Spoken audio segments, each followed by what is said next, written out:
आजादी के 75 साल पर इससे खूबसूरत जगह क्या हो सकती है? ये लेह है, ये आप जानते हैं। और आप ये भी जानते हैं कि कौन से राजनेता के साथ आज हम राइड पर जा रहे हैं। वो आज हमें बताएंगे राष्ट्रवाद के बारे में उनकी क्या राय है। वो हमें बताएंगे कि हिंदुत्व के बारे में उनकी क्या राय है। सुपर एक्सक्लूसिव टेलीविजन पर पहली बार असदुद्दीन ओवैसी के साथ। सर, आप ही का इंतजार कर रहा था। आइए सर, बैठिए। Such an honor to have you बैठिए sir. and such a delight। लेकिन आपको गाड़ी चलाते तो हम सभी लोगों ने देखा है जी सर। और बड़ी अच्छी बड़ी शानदार गाड़ियां आप चलाते हैं, लेकिन यहाँ की बात ही कुछ और है। बिल्कुल सर। मैग्नेटिक हिल है और हमारे पास एक बहुत ही मैग्नेटिक पर्सनालिटी है। It's a fact. और मैं अपने जितने भी हमारे साथ हमारे जितने भी दर्शक हैं उन सबको बताना चाहूँगा, आप जो एक्सपेक्ट करते हैं इंटरव्यू में वो तो बिल्कुल नहीं होने वाला। मेरे साथ आज है असदुद्दीन ओवैसी साहब। आप सब जानते हैं इनको इंट्रोडक्शन की कोई ज़रूरत नहीं है और इनका इंट्रोडक्शन तो विपक्ष और सत्ता पक्ष दोनों खुद दे देता है। लेकिन एक ऐसी चुंबकीय शक्ति जो कि इस मैग्नेटिक हिल की तरह है, लेकिन इस मैग्नेटिक हिल की तरह ऑप्टिकल इल्यूजन नहीं है। उसके पीछे बहुत बड़े बड़े फैक्ट्स हैं, उसके पीछे बहुत ज़बरदस्त अगर कहा जाए लोगों का समर्थन है।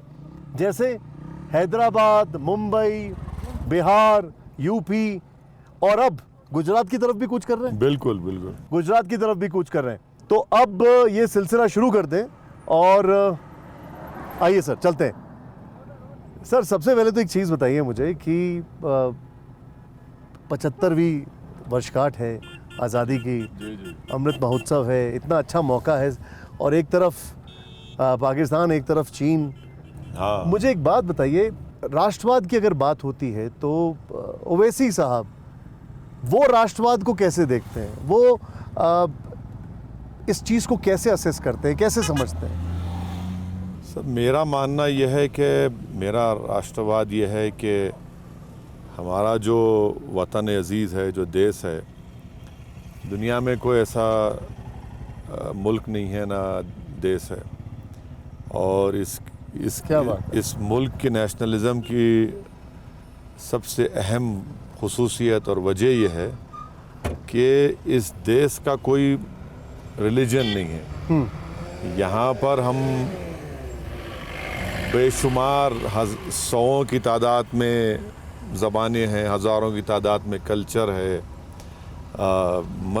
मज़हब है, मज़हब में भी अलग अलग तरीक़े हैं।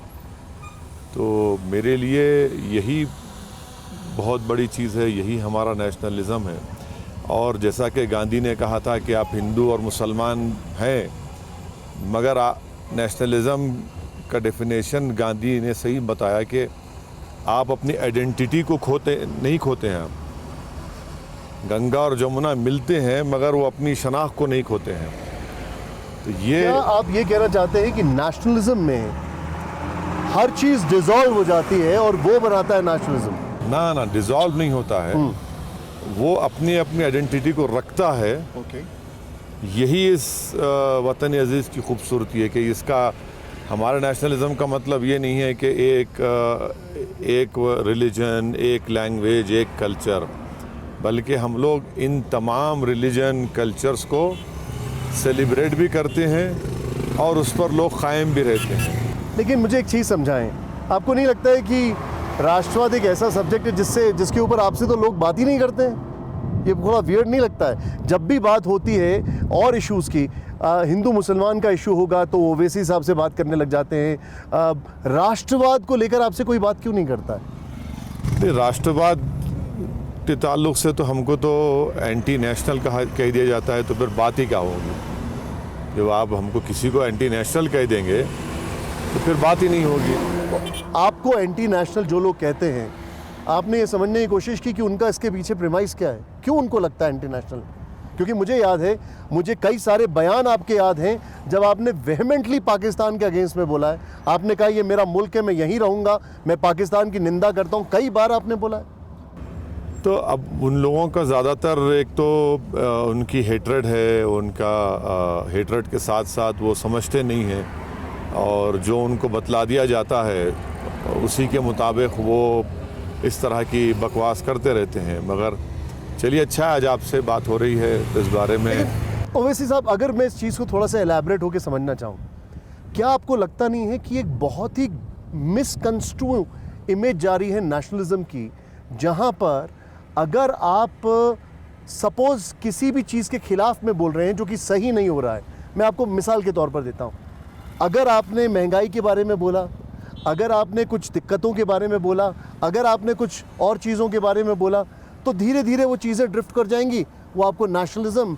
एंटी नेशनलिज्म, वो एक अलग चश्मे से देखने लग जाते हैं। क्या ऐसा लगता है आपको, ऐसा हो रहा है? बिल्कुल हो रहा है, हमारे मुल्क में, हमारे देश में बिल्कुल हो रहा है। अगर आप जो इस्टेब्लिशमेंट का सेट नैरेटिव है उससे अगर आप हटकर बात करेंगे तो उनको बड़ी तकलीफ़ हो जाती है कि आपने ये बात ही क्यों की। अब मिसाल के तौर पर हम यहाँ पर हैं जी, कितने खूबसूरत जगह है। बिल्कुल लेह में है। अगर आप हिस्ट्री में जाएंगे तो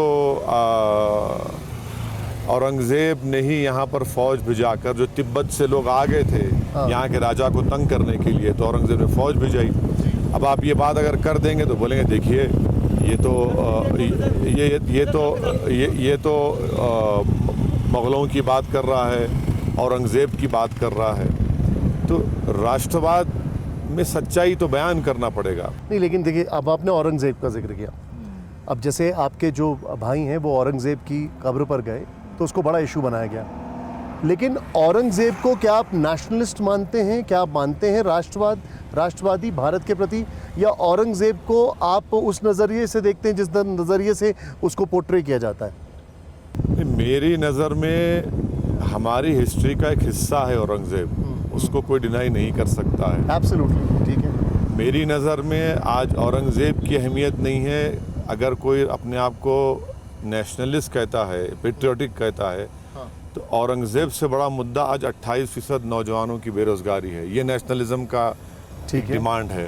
ठीक है। 50% महंगाई में इजाफा हो गया है, ये नेशनलिज्म का एक डिमांड आप पर है कि आप इस पर बात करें।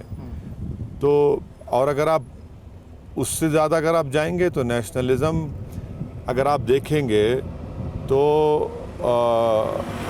उबैदुल्ला सिंधी, बरकतुल्ला भोपाली, राजा महेंद्र के साथ वो लोग अफ़गानिस्तान में government of India in exile बनाए थे। और वो भी एक राष्ट्रवाद है, क्योंकि हम आज़ादी के 75 साल के आज़ादी मना रहे हैं। फिर वहीं आप राष्ट्रवाद अगर आप देखेंगे तो मौलाना महमूद उल हसन जो रेशमी रुमाल की तहरीक में माल्टा की जेल में थे, आज भी भारत से डायरेक्ट फ़्लाइट नहीं है माल्टा को, मगर वो माल्टा की जेल से वापस आए, दारुल उलूम का क़याम अमल में लाए। जी। तो ये एक राष्ट्रवाद है।